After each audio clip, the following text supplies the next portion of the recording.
Hello, friend. Welcome to my channel. Hello, friends. Welcome to my channel. This is Mercy. If you're a returning subscriber, I appreciate you.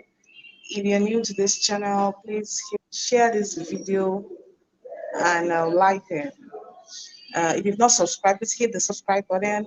I thank you, my subscribers on the channel. So today we're going to look at the concept of expert opinion. If you're coming to this channel for the first time, this is Lawyers Infohub, a platform where I reach out to lawyers, law students that teach law, experience. I invite people to share their experiences, just all aimed at making you a better lawyer. So we're going to look at the concept of expert opinion. Sometimes in trial, because of the nature of what is the matter is all about, there is need to call an expert witness to come and give evidence, to substantiate, you know what really happened, or to enable the court to take, admit a particular evidence, or not. Now, so when your matter involves an expert witness, there's a procedure to go about it, because if you don't really understand how to go about it, you may end up making mistakes, and the evidence of that expert opinion will be very vital to your matter. And when you don't get it right, it has a way of affecting your matter. So, who is an expert witness? Or I'll say remember that it's an expert witness that gives an expert opinion, because it is considered an expert in his or her field. Okay, so expert is any person who is specially skilled in a field he is giving evidence. The person must be specially skilled in the field given, and there is need to call the doctor who carried out the investigation, who carried out the medical investigation on the victim to ascertain maybe that the person was actually raped. When you call that doctor in evidence, the doctor is giving his evidence as an expert in the field of medicine. His evidence is very vital in the case. Also, maybe you are doing a case involving accounting, and maybe the issue has to do with auditing an account, and maybe you're going to call in the chartered accountant who audited the account of the firm, maybe to give evidence. That accountant is coming in as an expert in the field of accounting to give evidence. So an expert is a person who is specially skilled in the field he's giving evidence. Normally opinion evidence is not admissible under our Evidence Act. The law does not allow a witness give his opinion as to the existence or non-existence of a fact, an issue, or a relevant fact. But the exception to this rule is on the opinion of an expert. The opinion of an expert, not just anybody, an expert.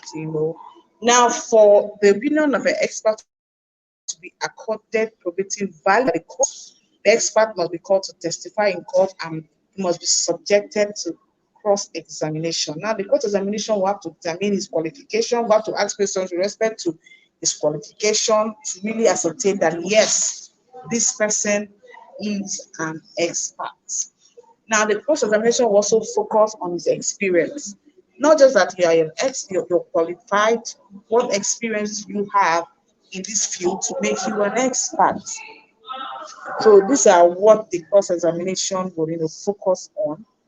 Yeah. So also on the credibility of his opinion. The cross-examination will focus on the credibility of his opinion. So as to enable the court determine whether the testimony is of evidential value or not. You have to look at the case of ANPP against Usman. It's a 2008 12 Nigerian Weekly Law Report, part 1100 of page 1. That case is very important with respect to the expert, with respect to expert opinion. Now we're going to look at we look at the test of relevance, for the court to determine whether or to decide whether this person is sufficiently skilled to give evidence, or for his evidence relevance of expert opinion is whether the witness is specially skilled in that particular field. This is very important. The person has to be, specially skilled, not just anyhow person.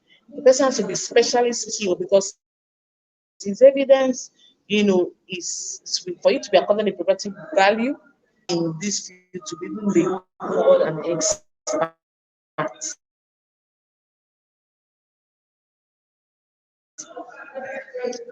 First of all, when an expert is giving his evidence, which is the expert evidence, he has to state his qualification. This is very important. He has to state his qualification to satisfy the call that he just is an expert in that subject.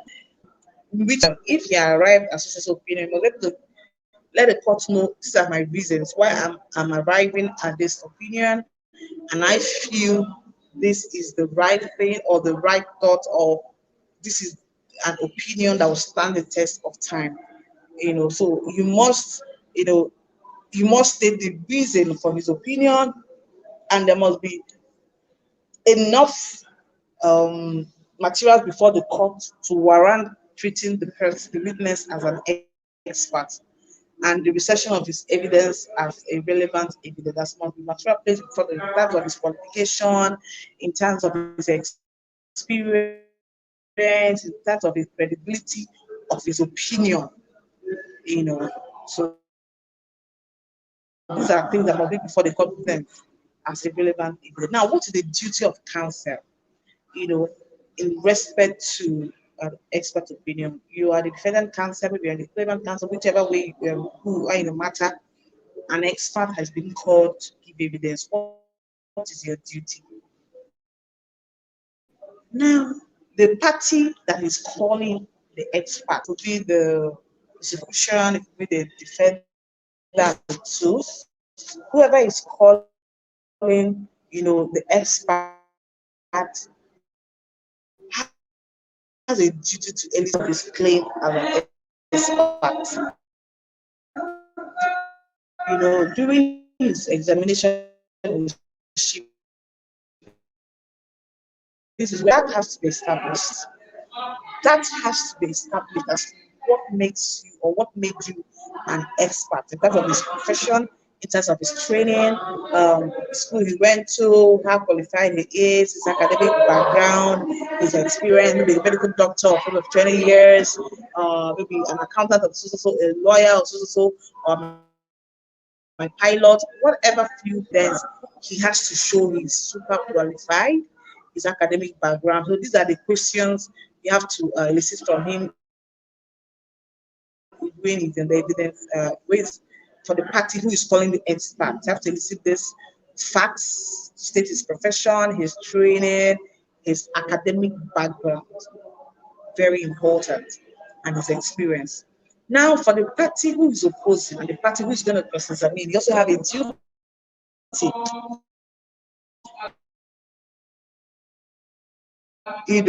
where appropriate, to cross to his expertise. Now, for the party, on the other side, there is an expert witness who have been called that has given his evidence. You, as a party who will cross-examine, your aim is to create doubt in his expertise. You must raise questions as to create doubt as to his credibility, as to his claim to be an expert, as to his training, here towards raising doubt as to his expertise. Not to know that the evidence of an expert will amount to hearsay and therefore inadmissible, which gives his opinion in a report. Now, unless you have to understand this, unless you know the and tender document in terms of uh, where a subpoena is issued, you know, to just come and tender judgment, not just to tender his opinions, tribunal act as a candle and tribunal just to come, you know. But if an expert is asked to just come and tender a report, his evidence will not gain any weight. For the evidence of an expert witness to stand the test of time and affect judgment and help the court, now arriving at a decision, then the expert need not come drop an opinion and go. He must be subjected to the crucible cross-examination, to the fire of cross-examination. Yes, he has to undergo it, so as to ensure that his credibility is there, there's no doubt as to his expertise. So where an expert just comes in, drop his opinion, this is an opinion from a doctor, there's an opinion from an accountant, or the accountant has maybe audited the accounts and brings a report, and the accountant is not called to come and testify, is not called as a witness, and is not subjected to cross-examination. It will be amounted, the evidence or the report, whatever they will be taken to be taken as a hearsay evidence. Will be taken as hearsay. This is very important. Now, in evaluating the evidence of an expert witness, the evidence of an expert witness is generally, an aspect of the entire evidence to be evaluated by the court. Yes, it's part of what the court will evaluate. It's the quality of his evidence that the court will evaluate in deciding whether to accept or to reject his testimony. It is the quality of his evidence, the quality of his evidence. That's what the court will look at in determining whether I should accept or reject the testimony. Remember that the court is not even bound to accept the expert evidence, particularly when it is not consistent. When it is not consistent with the ordinary course of events as led in the evidence by other witnesses. This is very key. The court is not forced, the court is not under any pressure to accept the evidence of an expert witness. It's not even bound, particularly where the opinion or the evidence of this expert is not consistent with the ordinary course of events as led in the evidence of other witnesses. There should be some form of corroboration. So not just be saying A and another witnesses are saying C. There should come up with correlation. Now, when will an opinion evidence be rejected? This is very important. When there is in existence other relevant and credible evidence of an expert, so where there is existence other relevant and credible evidence of an expert, that is more, you should put the two together. No, this is more acceptable. You know, it would constitute a good reason to reject it. You know, and when you look at it, just opposite another opinion, like this is not true. This cannot be true. You know, uh, to be rejected. Where it stands that there is an existence other relevant and credible evidence. When there's another evidence of an expert, we show that this other person or whatever you're saying is not true, his evidence will not be accepted. Remember that an opinion based on doubtful grounds or unrealistic assumptions may not be admitted. Where an expert is giving his evidence and just basing it on assumption, I assume, I think, he's not saying it as though he is the master of the game, the master of his profession, the master of his field. So where his evidence is laced with assumptions, with doubtful grounds, unrealistic assumptions, it may not be admitted. And even if it's admitted, it will attract little or no evidential weight.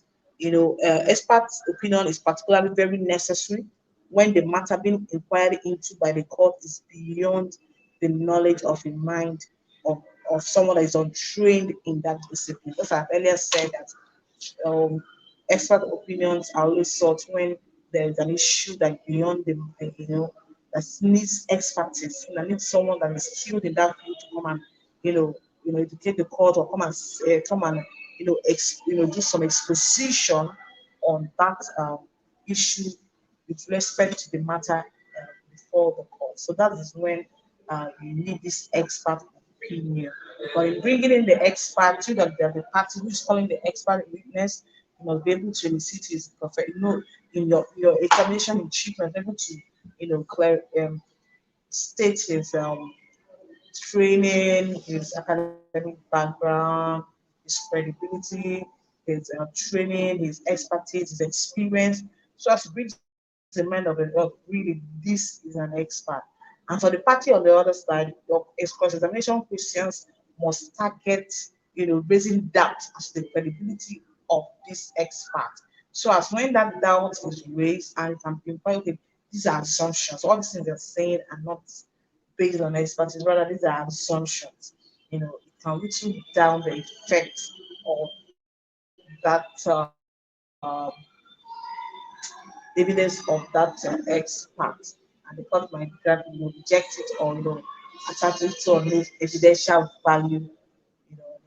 So, friends, we'll be able to talk about an expert witness, giving an expert opinion, who's an expert, look at the test of relevance, look at when his evidence can be rejected.